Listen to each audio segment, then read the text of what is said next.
Here at the Nivlak 57 YouTube channel, we love turbos.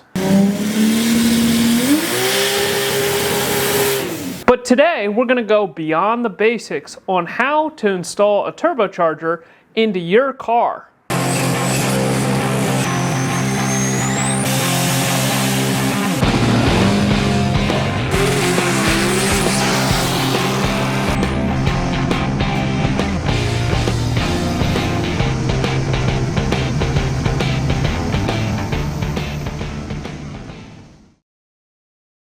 Before we can go beyond the basics, we need to start with the basics. A turbocharger is a device that harvests exhaust energy through something called a turbine and uses that exhaust energy to drive something called a compressor and force more air into your engine.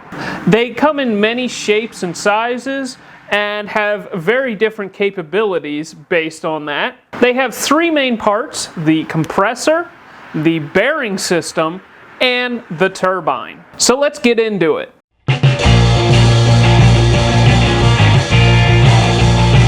To begin, we're going to talk about the compressor. Now, this is where most people put their focus, and frankly, it can be a little bit overblown. This is usually the first part that you see on the turbo, and yes, this is where all the fancy billet-y goodness is on the turbo, so I get why people get distracted by it. The compressor is something that is called a centrifugal compressor. Basically, it pulls in air through the blades in the front, and it accelerates the air particles out towards the sides. There are two main types of compressors that you will see on a turbo. One is what they call a cast compressor, meaning the compressor is cast in some sort of mold. And the other type is a billet compressor, where the compressor is machined out of a solid chunk of billet aluminum. In general, a billet compressor is going to perform better than a cast compressor simply because it has the ability to be manufactured with better geometry.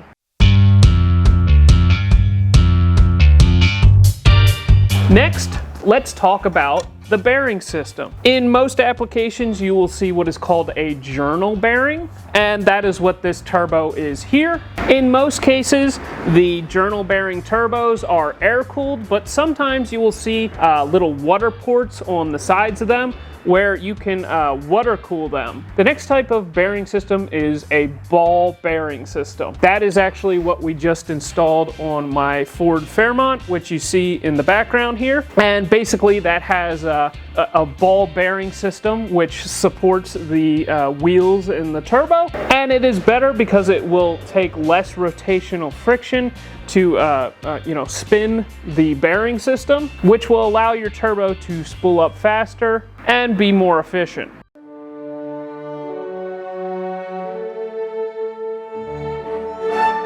Last, let's talk about what I think is one of the more important parts of the turbo, and that is the turbine. The turbine, which is linked to the compressor, it basically harvests exhaust energy, and depending on how big or small that this side of the turbo is, it can spin up faster or slower. Obviously, the larger that the wheels are, the more that they weigh, and therefore it takes longer for you to be able to change the speed of that.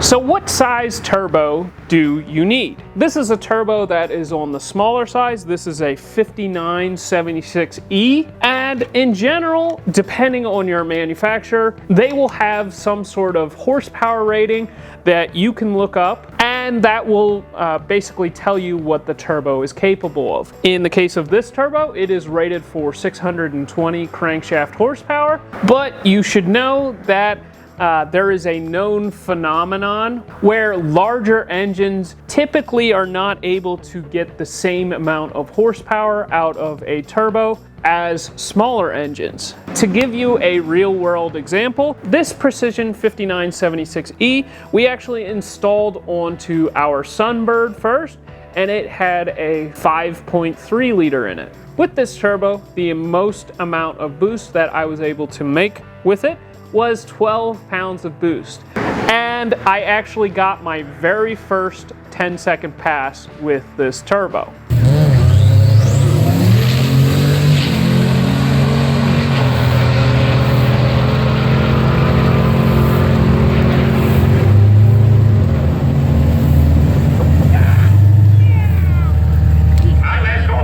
And we really should have had a larger turbo on the car. And in fact, that's where we moved to with the car later on down the road. And this turbo actually made its way onto the Fairmont Futura. The Fairmont Futura was set up with a 4.2 liter inline six, similar to the one that you see behind me now.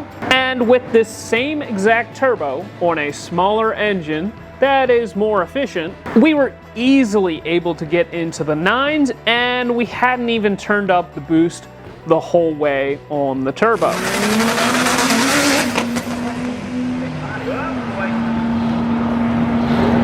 got some props over there. Let's move it over the wall safely. That's good driving right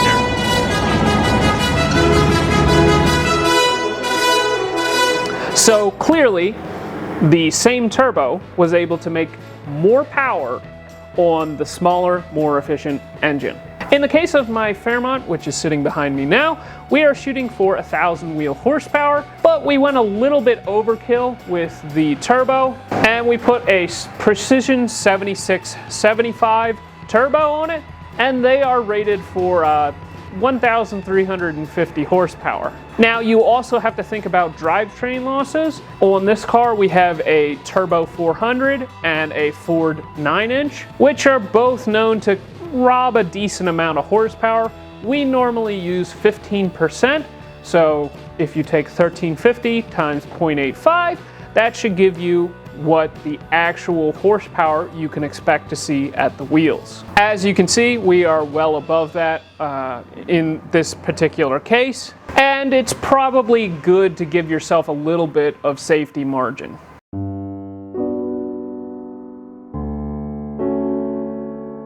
Next, let's talk about intercoolers. There are three main types of intercoolers. The first is what you see here, which is an air-to-air intercooler. Basically, the air from the turbo, which has been heated and compressed, flows into one side of the core, and then you have outside air from the car moving down the road, fed through the front of the core.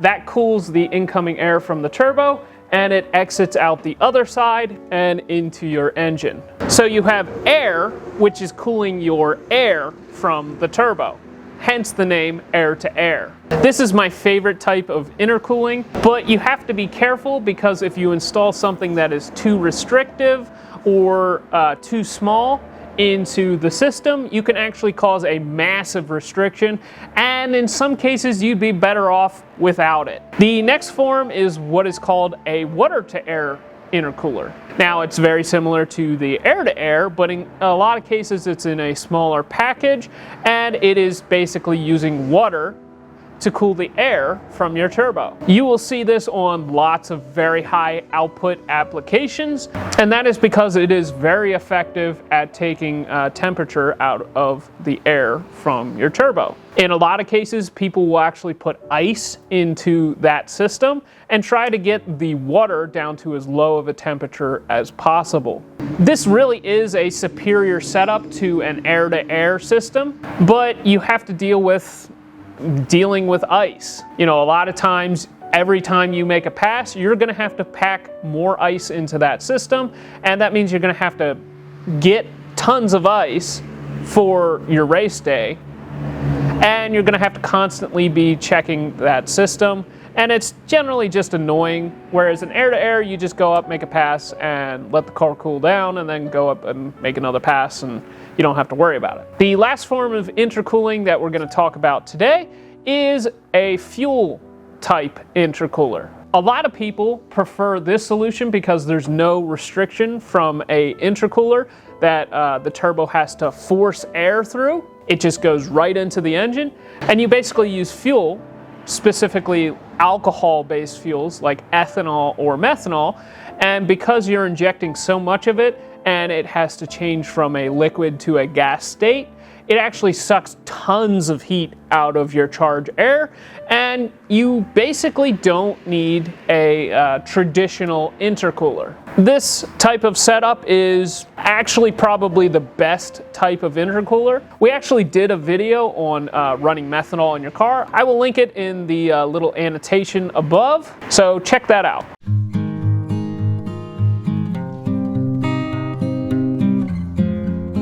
Next, let's talk about turbo manifolds. So something that is a little bit tricky on a turbo application is you need to take all of the exhaust from the ports of your engine and you need to collect it into a common plenum, and then you need to direct that exhaust gas into your turbo. Now, in a lot of cases, you can get something like this, which is called a turbo manifold. In this case, this one is made by a company called Artec for the engine that we have here, which is a Vortec 4200. Now, in some cases, you won't have this option, so you will have to fabricate your own. And in general, you need to consider the construction on this. You want to make everything flow nice and smooth and direct it into the turbo very efficiently. You don't want any hard angles. And depending on what you're going for, you will run a larger diameter tube for applications where you're trying to get the max amount of horsepower, and you will run smaller tubing for applications where you're trying to increase the exhaust velocity and make the turbo spool up as quickly as possible. With this system, you need to consider our next component that we're going to talk about, and that is the wastegate. The purpose of a wastegate is to control the boost output of the turbo. Basically, if you were to run the system without one, at least in a gas application, it would spin the compressor up to as high of a speed as it could and make all the boost. In most people's application, that would be catastrophic. So you need something like this, which is a wastegate, basically bypass some of the exhaust gas around the turbo and keep it from putting more energy into the turbine. Most wastegates come in this form, where they have a diaphragm system with a spring, and basically that regulates the position of this valve, which opens and closes, and this will redirect exhaust gas out of the system. Now, you need to be very careful where you place this system, and if you have a high quality turbo manifold like the one from Artec, you don't really have to worry about that. They've already done the hard work of placing it into a good location that will provide stable control. I actually already did a video on how to place a wastegate, and I will again link that above.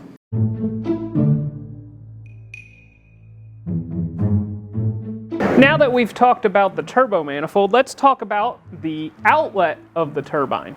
A lot of people see the 2.5-inch outlet and say, oh, well, 2.5, it's enough to flow through there, so I can just run that through the rest of the car. Actually, no, that's not a good way of looking at it. If you're not running a ton of horsepower, you're really not taking full capability of the turbo, that might be fine, but for the guys that want to get every little bit out of the turbo, you will actually want to run what is called a conical diffuser out of the turbo. Basically, you want to make a cone section off the end of the turbine and increase it to a larger diameter. In fact, there have been lots of tests on changing the downpipe diameter, and you can see 50 horsepower gains at the same boost, a massive drop in exhaust back pressure, and just an overall better performing system.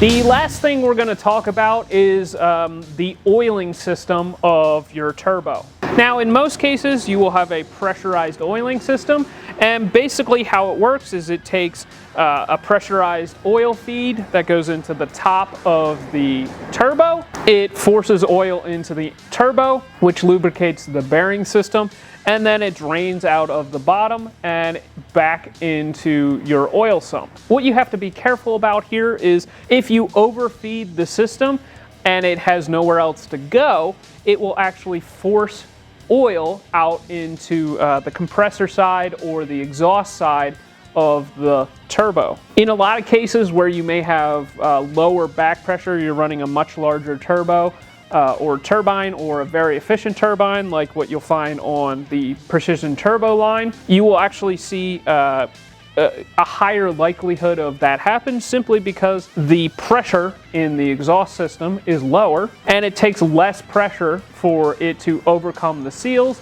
and force oil into the turbine. Therefore, you really need to pay attention to this. Now, what a lot of people immediately focus on is the feed of the turbo. And in some cases, you need to focus on that. But in most cases, what you need to focus on is actually the drain.